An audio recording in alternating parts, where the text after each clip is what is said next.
Hello everyone, I'm back again for Stacking 3.0. So why am I continuing this topic? It turns out that I actually discovered something really important that I want to share with you guys. So in today's video, what we're going to actually discuss about has to do with how Siyah works.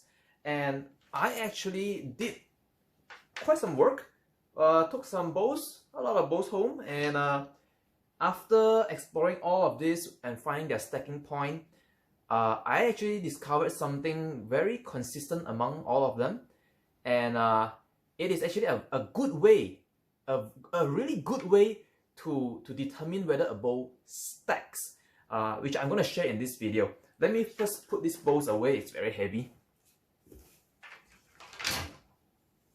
Okay, so, well, first I have to thank Ivar Mal for actually some contradictory opinion, because that is what inspired some greater investigation in these. So one of them is actually a split opinion about the material strain limit affecting stacking. So from my personal experience, usually a catastrophic failure like sudden delamination or breakage, prior to that, the poundage goes up, and then it just very suddenly breaks. And there's really no warning. It just up, and just you'll be like stunned. What happened? The bow just broke. So that is from my personal experience. However, according to him, which actually makes sense, what he said is actually making sense. In fact, that is how material science, the physics of material should actually be. Just that I don't actually experience in practice. So what he says is the poundage actually goes up, but at a certain point, when the material limit is exceeded, it yields first, resulting in the poundage dropping down before the bow breaks. Theoretically, is correct, just that I don't experience it. So why? I don't really know. I don't really have an answer for this, but my prediction is that for this to happen, you need to have a gradual draw so that the fibers or the material are breaking down in a more gradual manner. Then you will experience this yielding before the rupture. However, in most cases, we drew it back and something usually gives, let's say the glue, and when something gives, the rest of it suddenly just follows, resulting in a very sudden catastrophic failure rather than a gradual failure. So whichever you believe, whichever you experience, is up to you. I'm giving you both our opinion, my opinion and his opinion. I believe there is a truth to what he say, but at the same time, I think most of us, when we experience bow breakage, is actually more like that. Okay, so next, we're going to be revisiting the angle of 48 degrees and 66 degrees that I mentioned in my previous video. So in that video, I used this model here. Okay, I actually used this model right here, which I mentioned in that video. I assume a limb, and then a string pulling that limb or tip of that limb, and the angle theta is the angle between the tip or the limb to the string, and then there's this tangent vector that is 90 degrees towards the tip.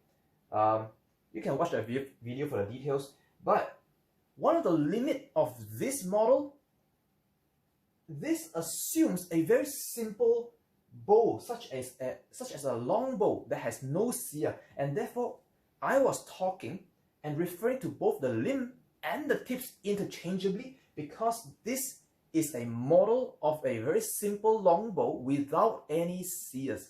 So when I tested the angle with my long bow, the angle was actually pretty spot on, but when I took the recurve bow with the Siyahs on, the angle was kind of odd. It doesn't really mean exactly, and it's kind of weird number. They behave in a very consistent way, but the numbers were off. So I went to explore what is going on. That is my calculation wrong? Is my model wrong? So the calculation is fine. There's no problem with the calculation. The entire idea is correct. And then I realized one thing. The model does not include the Siyahs. And therefore, I start exploring how should I actually calculate the angle between the string and the tips for a bow with a Siyah. And there is really no way to measure. So I'm going to give you one example. This bow right here. The tip here is so curvy. There is really no way you want to measure. Where do you define that point where you measure the angle? There is no way to define it. And it's really, really weird. So the angle is just so weird when you try to measure it based on this. And it's because the tip doesn't work like a flexible limb. It doesn't flex. The Siyah is a rigid lever, and therefore I'm going to talk about a concept called effective lever. So what is this? Now, I want you to imagine this. The limb here, the limb of the bow, and this being the Siyah. The Siyah is actually a rigid lever. It does not bend. Whereas the limb is the one that actually bends. The string pulls the end of the Siyah or the lever. We can treat this string tension towards here as an effort. In the case of a lever, there's an effort, there's a load, and then there's a fulcrum, right? So we treat that as the effort. And this is the lever, so this part here is the load. Okay, the load and the effort. Okay, in this case, measuring this angle between the tip and the string is wrong. It's not the right way. And Ivar actually mentioned to me that this is not the right way because different bows will actually give you different results. And he's right. When I realized the model, I looked at this and, oh no, I made a really silly mistake of measuring here. The angle between the tip and the string is useless. Absolutely useless. It tells nothing. Why? Because this rigid lever here, you may as well make it in any shape you want. An S shape, or a wavy shape, or whatever shape, it doesn't matter. Because if it's a rigid lever, whatever shape it is, it should not bend at all. And therefore, it will still apply the same force or leverage towards the load. Therefore, if you make, let's say, you make a lever that looks like this, how are you going to measure the angle? The angle will make absolutely no sense, right? So, therefore, we actually need to draw a line that connects that point of effort to the point of the load in a straight line. That is what I'll call the effective lever. And the angle, the correct angle to use, is the angle between the effective lever to the string, not to the tip of the bow. This is very important. So when I started to use this way to measure, I'll give you data at the end of the video, but all of the bow behave consistently. So again, we should measure the angle between the effective lever to the string and not to the actual tip itself. However, there's a limit to this method because this assumes that the Siyah is a completely 100% rigid lever, but in practice, the tip of the bow, the tip of this, I think it's called a Kasan, this area here, is actually slightly flexible. It is slightly flexible. It's not 100% rigid here. Maybe this part is more rigid, but this part here is actually slightly flexible. So as a result, this might actually move in a little bit. It's not exactly at that fade in the Siyah. It kind of move a little bit in, but for our calculation and our measurement, it is good enough that we just assume that it is just a tip, the apex of that Siyah. Okay, so now that we have established the idea of an effective lever. And just now I mentioned that the shape of this lever doesn't matter. You can do it in any shape. As long as the point here and the point there is the same, we draw the same straight line between these 2 points, and therefore the effective lever of whatever the shape is going to be the same, right? Then why would you want to make a Siyah in this shape? Why would you want to make a Siyah in the shape that the Siyahs are? You could have just made it whatever shape, right? So the reason is because by shaping the lever differently, we have a variable effective lever. And what do I mean by that?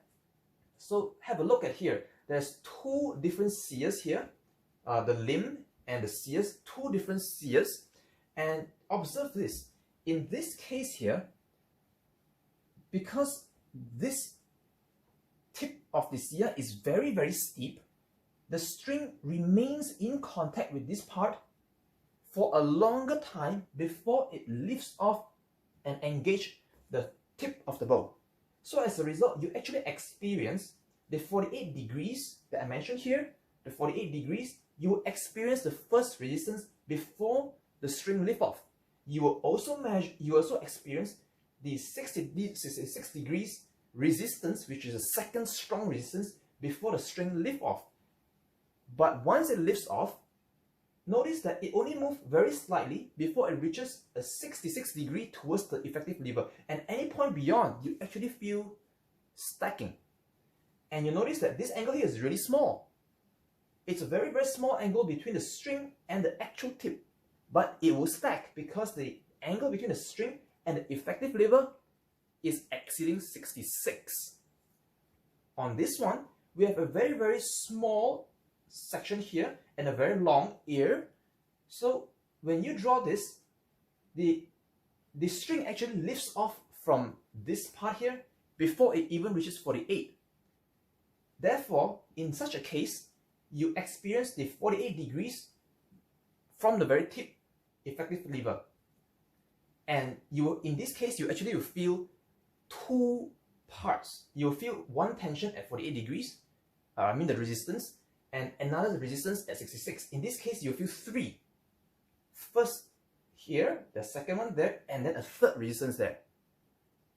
This is actually fairly interesting. So, depending on how you shape the lever, you can get the string angle reaching the 48 and 66 at a different time. And this is what I mean by the variable effective lever. You can adjust these. And actually, we're gonna also look into the Manchu string bridge before I give you the data. So in the case of the Manchu bridge, I drew in these 2 picture here. This is how a Manchu bow generally will look like. And this one here is the alternative of the very same bow. If you observe these 2, they have the same profile if you consider just the string and the effective lever.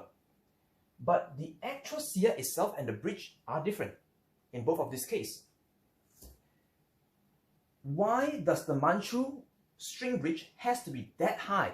You might say, oh, it is to capture the string so it's stable. No, this is wrong. You could have made a very, very low bridge, but very wide. It's even more stable. So having a very tall string bridge is not to stabilize it. It is wrong. It is not to stabilize it. You can make it wider and shorter, which is even more stable. So the reason why they will make it high is because they realize you can change the shape of the rigid lever. It doesn't matter, as long as you have a way to keep the profile the same. And in such a case, observe this one. You could have made the Siyah a lot more steep in the angle and the limb extended all the way to the back here. But instead, they kind of moved it forward. They moved it forward and they want to keep the string at the same position by adding a very tall bridge. Now, both of these bow will have the exact same force draw curve. Because look, initially it starts like this. Both of them starts the same. When you draw them, they both lift off at the same time. And they also have the same effective lever. So both of this is going to behave exactly the same. But in this case, you have a lot more mass because now your Siyah the lever has to go in a longer route, much longer route, and you also have a much thicker, I think it's called a casan. So this section has to be thicker in order to stabilize such a steep angle. In this case, because the angle is less steep, you can make it lighter. The weight of this bridge is very light relative to how much weight you can save. So this one has more mass, less stable, and therefore a lower cast efficiency. This is actually more, this is less mass, more stable, and a higher cast efficiency, even though they both have the same force-draw curve, same effective lever, by just very smartly changing the way of the profile by using a tall bridge rather than a short bridge, both equally wide.